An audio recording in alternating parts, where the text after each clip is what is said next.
सियासी उठक पटक अब इतनी बढ़ गई है कि बात अब गुटबाजी तक आ पहुंची है। भाजपा के सहयोगी और सरकार के मंत्री अब डिप्टी सीएम केशव प्रसाद मौर्य के पास जाकर हाजिरी लगा रहे हैं। ये मुलाकात केवल औपचारिक नहीं बल्कि सरकार और संगठन के बीच चल रही खींचतान को जाहिर कर रही है। दरअसल केशव प्रसाद मौर्य ओपी राजभर से मुलाकात करने के बाद संजय निषाद के पास पहुंचे। अब भाजपा के नेताओं का ये कहना है कि भाजपा मौर्य को ओबीसी का ब्रांड एम्बेसडर बनाने की तैयारी में लगी है। दूसरे दलों को फोड़ते फोड़ते अब भाजपा के नेता भी बगावती सुर अपना रहे हैं। लगातार सरकार और संगठन के बीच तकरार की खबरें आ रही हैं, तो दूसरी ओर पार्टी के विधायक और नेता अपनी ही सरकार के खिलाफ आवाज उठाते नजर आ रहे हैं। इस कड़ी में अब बुलंदशहर सदर के भाजपा विधायक प्रदीप चौधरी का नाम जुड़ गया है। प्रदीप चौधरी ने सीएम को चिट्ठी लिखकर भ्रष्टाचार में लिप्त सिंचाई विभाग के अधिकारियों के खिलाफ शिकायत की है। लोकसभा चुनाव में राहुल गांधी का खटाखट वाला बयान काफी सुर्खियों में रहा। अब इस बयान को समाजवादी पार्टी से बीजेपी में शामिल हुए रायबरेली की ऊंचाहार सीट से विधायक मनोज पांडे ने गरीबों का मजाक बताया। मनोज पांडे ने राहुल गांधी पर निशाना साधते हुए कहा कि झूठ की दुकान बार बार नहीं चलती। आज पूरा देश और विधायक होने के नाते मैं बहुत चिंतित और परेशान हूँ। रोजाना 100-150 महिलाएं हमारे पास आती हैं और कहती हैं, विधायक जी वो पैसा दिला दीजिए जो राहुल गांधी ने कहा था कि खटाखट 1 जुलाई से आएगा। केशव प्रसाद मौर्य ने जब से भाजपा को अपने तेवर दिखाए हैं तब से भाजपा घेरे में आ रही है। केशव प्रसाद मौर्य ने अभी हाल ही में ओपी राजभर से मुलाकात की थी। इस बीच बीजेपी में मची अंतर्कलह को लेकर समाजवादी पार्टी ने भाजपा को आड़े हाथों लिया। समाजवादी पार्टी के नेता आईपी सिंह ने बीजेपी पर तंज कसा और कहा कि केशव प्रसाद मौर्य अब सीएम योगी आदित्यनाथ से टक्कर लेने के लिए तैयार हो गए हैं। सपा नेता ने एक्स पर लिखा, केशव प्रसाद मौर्य ने बीजेपी छोड़ने का फैसला अंत में कर ही लिया है, इसलिए आखिरी दौर में मुख्यमंत्री योगी आदित्यनाथ से दो हाथ करने के लिए उतर चुके हैं। देखना सबसे अहम होगा कि विधानसभा सत्र के बाद भाजपा छोड़ते हैं या योगी आदित्यनाथ हटाए जाते हैं। स्वागत है केशव जी।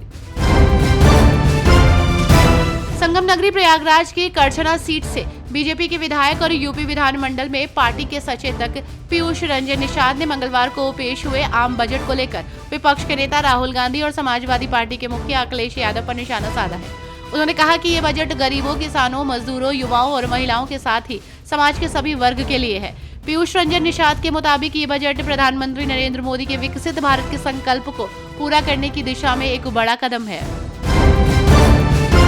विधानसभा मॉनसून सत्र को लेकर सपा नेता आईपी सिंह ने सरकार पर तंज कसा है। उन्होंने ट्वीट कर लिखा कि विधानसभा का मॉनसून सत्र 5 दिन का नहीं, बीजेपी सरकार 1 दिन का करे, जिससे विपक्ष के गंभीर सवालों का जवाब सरकार को न देना पड़े।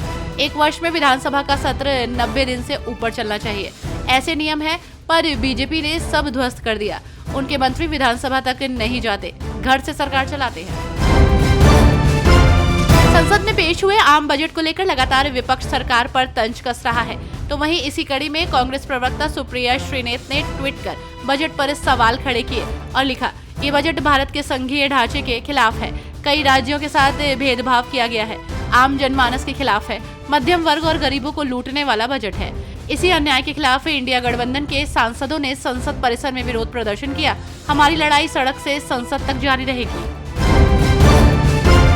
यूपी में अधिकारियों पर सीएम योगी गाज गिराने में लगे हुए हैं। लगातार सख्ती से अधिकारियों से तमाम रिपोर्ट मांगी जा रही है और इस कड़ी में यूपी में विभिन्न आपदाओं में हुई जनहानि फसलों का मुआवजा देने में लापरवाही बरतने वाले अधिकारियों को जवाब तलब किया गया है, जहां 5 जिलों के एडीएम एफआर को प्रतिकूल प्रविष्टि दी गई है। साथ ही 3 एसडीएम से स्पष्टीकरण मांगा गया है। साथ ही कानपुर के आपदा विशेषज्ञ को निलंबित कर दिया गया है। केशव प्रसाद मौर्य से मिलने के बाद अब ओपी राजभर ने डिप्टी सीएम ब्रजेश पाठक से मुलाकात की है, जिसकी तस्वीरें ब्रजेश पाठक ने अपने एक्स अकाउंट पर शेयर करते हुए लिखा, आज आवास पर मंत्री उत्तर प्रदेश सरकार ओम प्रकाश राजभर से भेंट कर कुशल छेप जाना और जनहित के विभिन्न महत्वपूर्ण विषयों पर व्यापक चर्चा हुई।